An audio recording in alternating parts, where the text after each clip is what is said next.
Hello everyone, আসসালামু আলাইকুম। তো দেখতে পাচ্ছেন গাছটা কতটা ছোট, একদম ছোট গাছ। এটার মধ্যে যে কেউ এই কাজ করতে পারবো। এইখানে ফল সংগ্রহ করা এবং ফল কাটা কোনো বিষয় না এই গাছটাতে। এটাই হলো আপনার যে ফলটা দেখতে পাচ্ছেন বিচি ঝরে গেছে, এই যে রাতে বেশি। এটা কাটলেও কোনো সমস্যা নাই। এটা আপনি যদি যা মনে তাই করেন কোনো সমস্যা নেই, কোনো ফাইন কাটবো না। শুধু রাস্তায় বের করতে হবে যেরকম করে।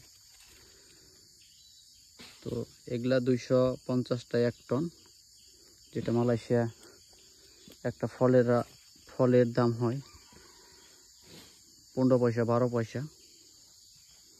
দেখতে পাচ্ছেন ফল ধরে আছে, কাঁচা ফল। এটাও পাকা, এটাও কাটবো। তো এইসব বাগানে আপনারা ফার্স্ট টাইম কাজ করলে কোনো সমস্যা নাই, যে কেউ কাজ করতে পারবেন। দেখতে পাচ্ছেন একদম ছোট গাছ। তো কিভাবে কাটি দেখতেই থাকেন।